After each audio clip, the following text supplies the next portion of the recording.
Continuing production of The Open Mind has been made possible by grants from the Rosalind P. Foundation, the Bluestein Family Foundation, the Garfinkel Menard Foundation, the Center for Educational Outreach and Innovation at Teachers College, Columbia University, the Commonwealth Fund, the Malkin Fund, and from the corporate community, Mutual of America.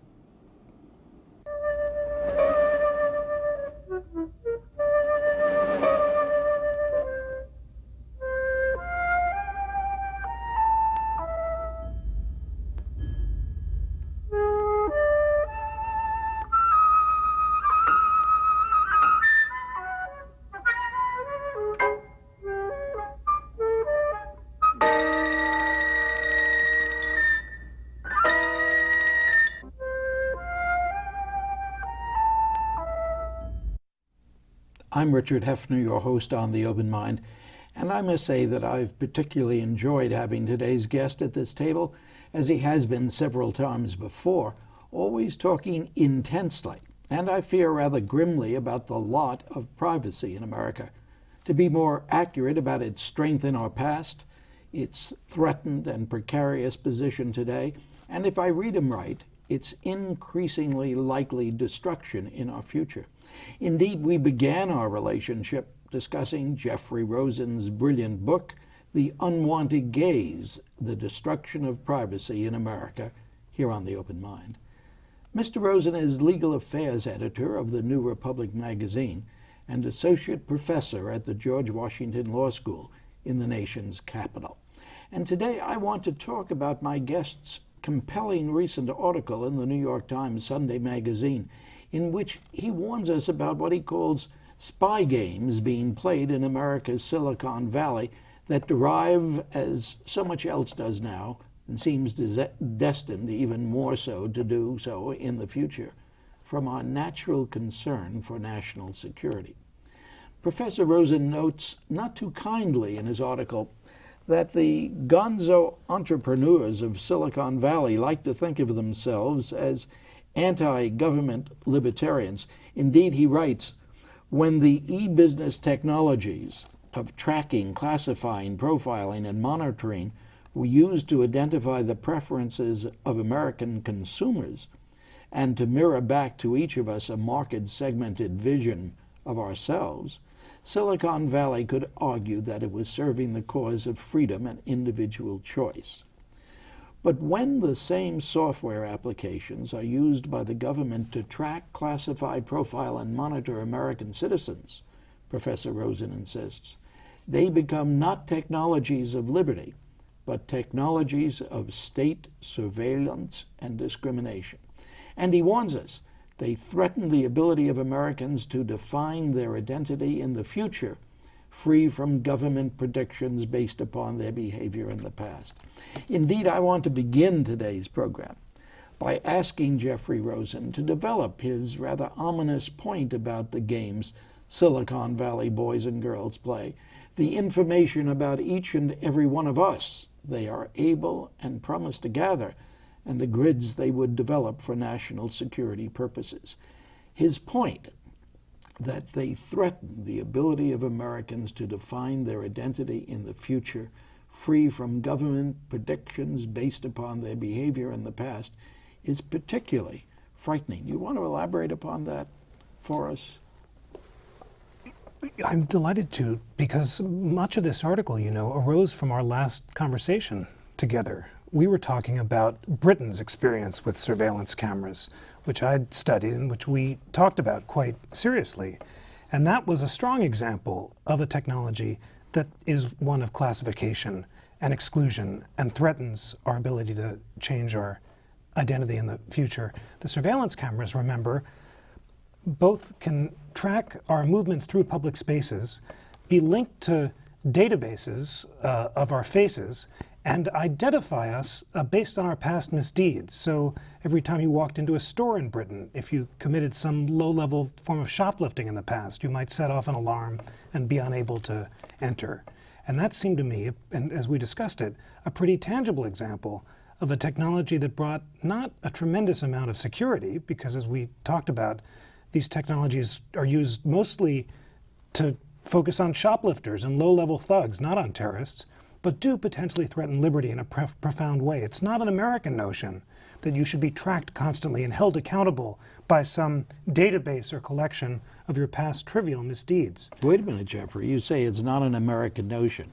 Wouldn't it be better to say it had not been or has not been in the past? Very much so indeed. It has not been. It has been a presupposition of the myth of America, the idea of America, the ideal of America, that you can redefine yourself constantly and set your own terms of identity. And I had hoped that it was because of Britain's experience with hierarchy, their comfort with the idea of a class system, that they would be quicker to embrace those kind of technologies. And when we talked, you challenged me to go out and learn some more about these technologies and try to find some examples that might more effectively balance liberty and security. So I want to tell you about what I found. One of the distressing things that I discovered is that model, the British model, of applying technologies that had been used in the commercial sphere for authentication, identification, and really discrimination among customers or consumers are now being applied on a quite widespread basis on the national security level. Technologies that had been developed for business intelligence are now being applied for national intelligence. And what do I mean when I say that, like the cameras, they threaten our ability to define ourselves? One example is a profiling scheme that's being tried out at airports by the Federal Aviation Administration. It's developed by two companies called Accenture and HNC. And they propose to gather a tremendous amount of private information about us. Not only stuff that's now currently available, like our addresses and social security numbers, but records of the phone calls we might have made to Afghanistan, or the credit card purchases we've made that indicate that we took flying lessons. And based on this, come up with a pretty complicated algorithm that matches all this personal information to the profile of the suspected terrorists of September 11th. And if you resemble these terrorists in a strong way, then you'll set off a red alarm, and if you just look a little bit like them, a yellow one, and if not, you can go through happily. Why is this distressing? It's distressing first because I've been persuaded by people who understand these things that it's not likely to work. That unlike credit card fraud, which is the wrong that these technologies were originally designed for, terrorism occurs very seldom. Credit card fraud you can develop a good profile of. It turns out that people who steal credit cards are very likely to go to a self-service station and buy gas, and then go to a mall and buy clothes. So if you buy gas and then clothes with a credit card, you'll get a call from the security company because you might have stolen the thing. But there are tens of millions of examples of fraud. So the neural networks technologies, as they're called, which can teach themselves to identify unusual patterns, can be pretty accurate in finding these credit card thieves. By contrast, for the terrorist, we have 19 people out of 300 million. You're looking for a needle in a haystack, but the shape and size of the needle keep changing. You're likely to get a lot of what are called false positives of retired businessmen in Florida who took flight lessons and made a call to a relative in the Middle East. So it's not likely to be effective. And statistically, I've been persuaded that that's a fair criticism of this application. But you're going to have to persuade others that the statistical argument that you offer is compelling. Why is it compelling? I mean, are you saying, well, it isn't particularly effective? Okay, we're willing to pay the price of an ineffective device because we're so concerned about security. That's not a good enough argument, is it?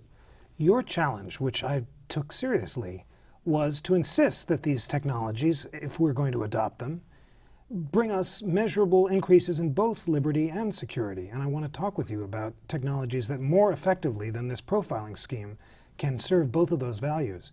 But if you have a scheme that's both basically a placebo as a security measure, it's no more effective than making, grandmothers take off their shoes at the airport, but also is likely to have quite serious threats to privacy, then I think that this is something that we should try to think hard about. What's the threat to privacy?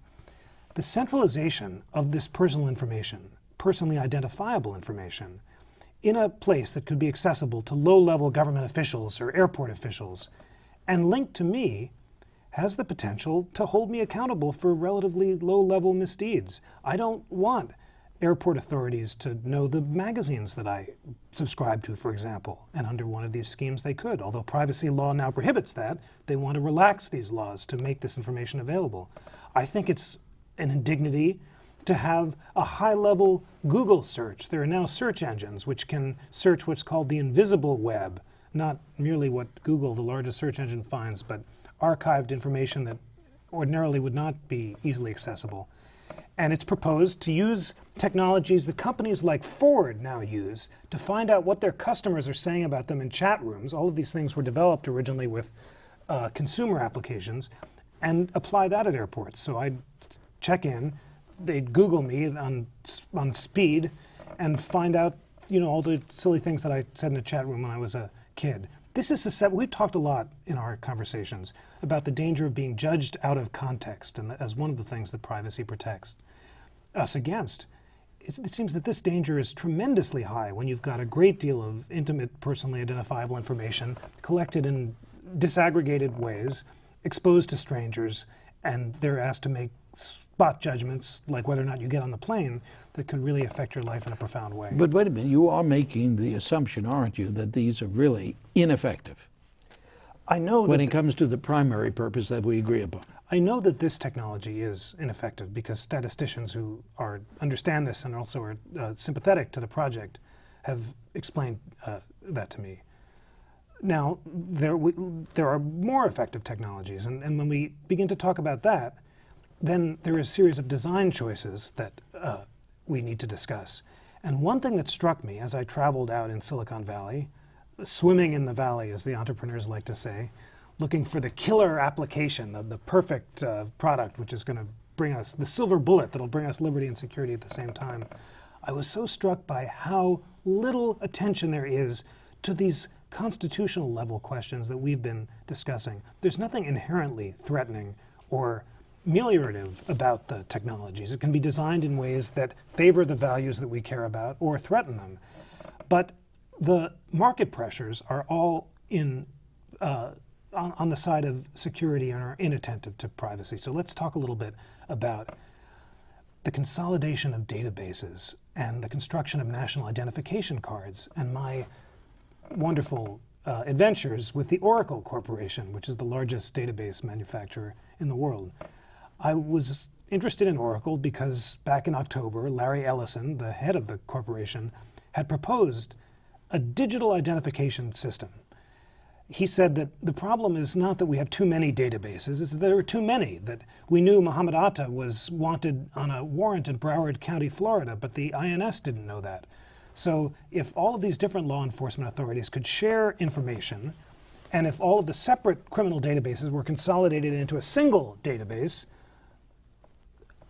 said Ellison, September 11th could have been averted. Now, the architecture that Ellison proposed, unsurprisingly, is one that looks a lot like the business model of the Oracle Corporation. He says that he saved $1 billion and brought a lot of efficiency by consolidating all of Oracle's databases into a single database, with the software, of course, manufactured by Oracle, which made it easier for the different divisions of the company to share information across the globe. The French division could talk to the German division, and this made it possible for them to discriminate, monitor, and distinguish among customers. The best customers could get the best service, the less valuable ones to the company could be shunted off onto the low-level service lines. So for Oracle, the consolidation of the information led to classification and exclusion, which was useful to the company.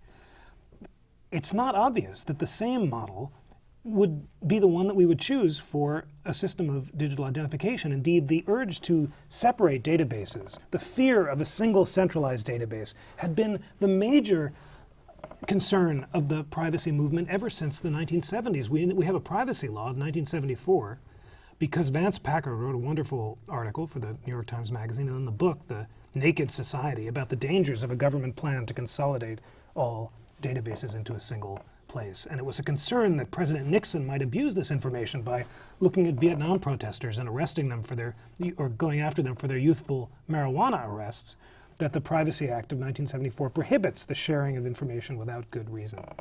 There's no security reason or rationale that all the databases have to be consolidated and available to all government officials at the same time. It's technologically possible, even if the information is stored in different places, to make it accessible to high-level officials if you're suspected of a serious crime, but to limit access strongly so that low-level airport officials can't, check out my youthful tax records or marijuana record without probable cause. But doesn't that delimit and limit severely the effectiveness, the potential use we became involved with after 9/11?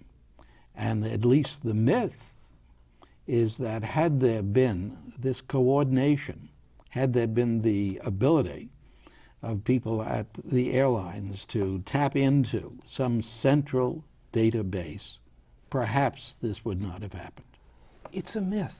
It's an American myth because we have such a powerful faith in technology to provide us perfect security and perfect forms of identification.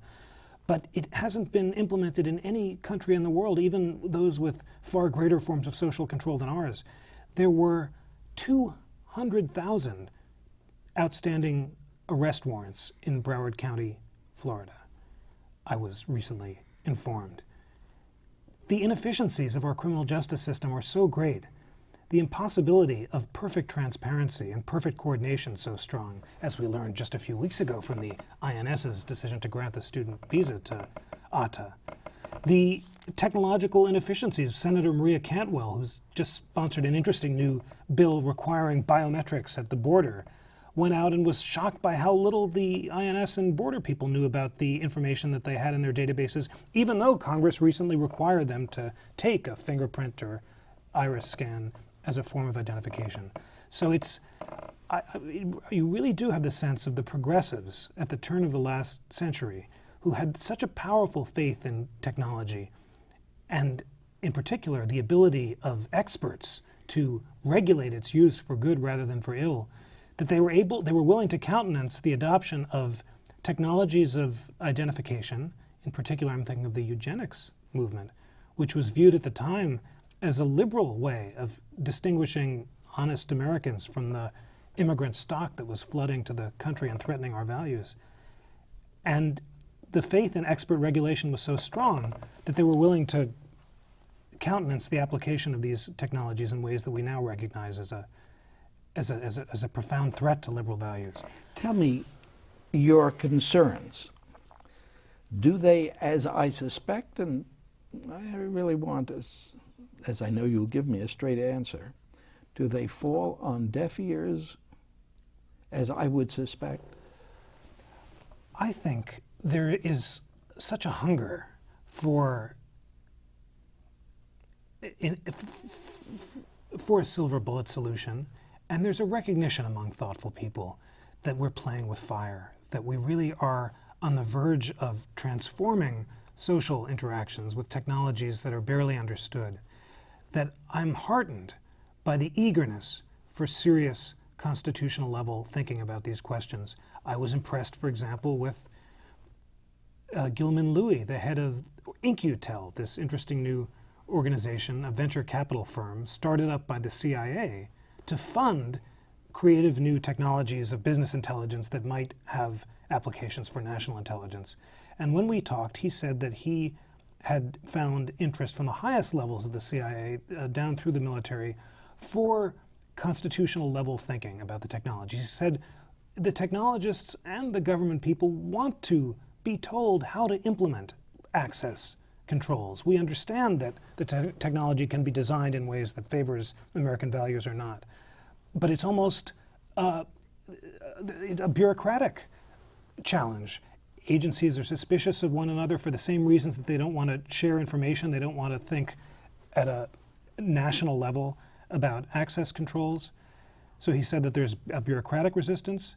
I've been struck by the fact that there's political resistance because the technologies are so unfamiliar. Few politicians are willing to think creatively about new statutory regulations. And there's constitutional resistance, just because our Fourth Amendment doctrine, in ways that we've discussed, the Fourth Amendment, which protects the right of the people to be secure against unreasonable searches and seizures, has evolved in a rather deterministic way that doesn't encourage judges to balance the seriousness of the search against the seriousness of the crime. If we imagine that ancient Fourth Amendment balance being implemented in this new technological world, we could imagine designing databases, for example, that would be accessible to people when the crime was severe and the evidence was strong, but would be carefully protected in other events. But what we need is constitutional level thinking. And you say, does it fall on deaf ears? Well, these are complicated design choices, and it's not easy to make arguments that can't easily be encapsulated in sound bites.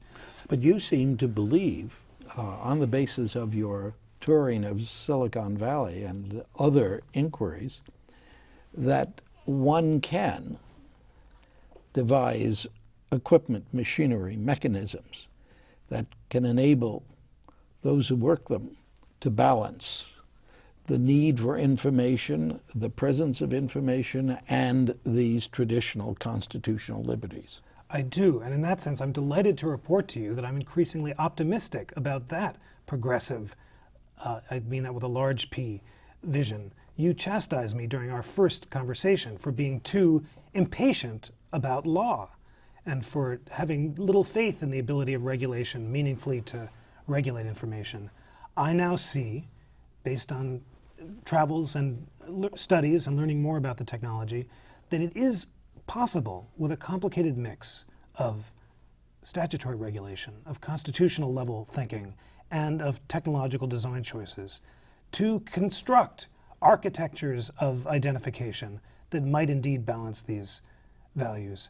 I could tell you it's technologically complicated and not so interesting to go into the details, but it's possible to design an identification card, for example. Let's say that I've been checked out in an effective background check. There's a packet of information that says Jeff is okay to pass at the border. That information could be encrypted using public key infrastructure technology. It could then be locked with using my thumbprint as a private key. When I come to the border, I could put my thumb on the card. Up would come the packet of information that says Jeff can pass. Nothing more would be known about me. My fingerprint wouldn't be centrally stored. Therefore, it wouldn't be possible to have a centralized fingerprint database, as Larry Ellison proposes, that would allow the government to dust for fingerprints at the scene of a crime and then plug that fingerprint into the national fingerprint database and find out exactly who was, protesting or who was in a restaurant. That's the invasive architecture. That's the privacy Chernobyl architecture. That's what Ellison proposes, just because he has no financial incentive not to create the protective one. By contrast, the system that I've just described, which was invented by George Tomko, who's a entrepreneur in Canada, who's very sensitive to privacy. Canada, incidentally, is doing a lot better than we are in thinking about these issues on a high level. That system would both create perfect identification, teaching the border people nothing more than they needed to know and nothing less, and also would not threaten privacy. So how do we choose the protective version rather than the Ellison version? Well, that requires either regulation or some kind of constitutional mandate that says it's unreasonable, given two technologies, both of which give you the same amount of security, to choose the more privacy invasive one. So we're back to regulation. Finally come over to where I began. Well, that's I've not fair. No, That's no, I a know. low I'm shot. delighted. No, it's a high shot because I came here. I'm so excited to see you today because I wanted to tell you that I'd come to your side to the degree of recognizing that yes, regulation is theoretically possible and indeed necessary given this new world if we're to balance these two values. Now, the question of how optimistic I am or you are about the ability of meaningful, productive regulation to be adopted is another matter. And in this sense, I want to share with you the pessimism of my friend and teacher Lawrence Lessig, who really was as responsible as you for sending me out on this voyage and for teaching me about these technologies. I think as we talked about last time, he had chastised me for being a Luddite when I criticized the cameras in Britain. He says this is so frustrating because it is possible to design these technologies in ways that balance the values we care about. Go and learn about them. So I did. But then when I reported back to him about what I learned, I'd found that he'd become pessimistic. He was distressed by the profiling system that we discussed. He said this is just an example of a false hope. It brings you no security and terrible invasions of privacy. And he was despairing, although his important book, Code and Other Laws of Cyberspace, argues that code is law and that the design of many of these technologies can determine the degree to which they threaten or protect values. He was pessimistic about who would stand up for the privacy side. He said there are no politicians who will do it and no judges. And then you have these elicit types glowing with the excitement of the market. He said he's like a rich version of a North Korean dictator. You wrote that in the Times piece, and we have probably a minute left, or maybe a little less than that. I was quite taken by the fact that you didn't cotton to Silicon Valley, did you?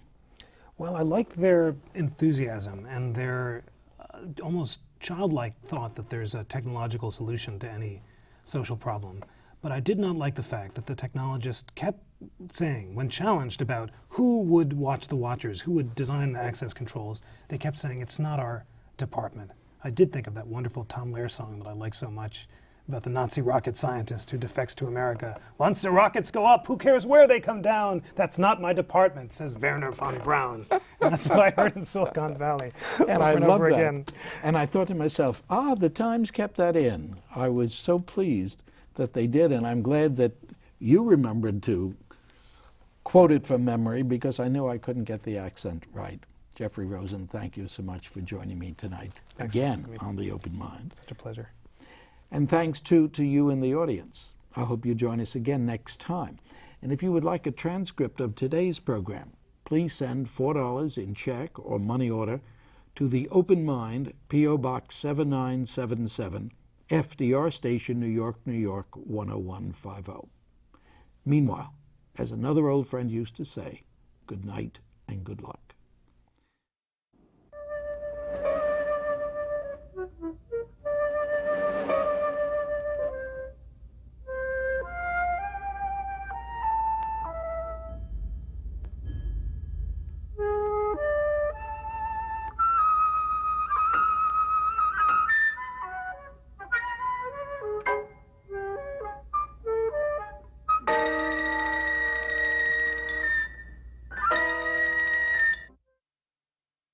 Continuing production of The Open Mind has been made possible by grants from the Rosalind P. Walter Foundation, the Bluestein Family Foundation, the Garfinkel Menard Foundation, the Center for Educational Outreach and Innovation at Teachers College, Columbia University, the Commonwealth Fund, the Malkin Fund, and from the corporate community, Mutual of America.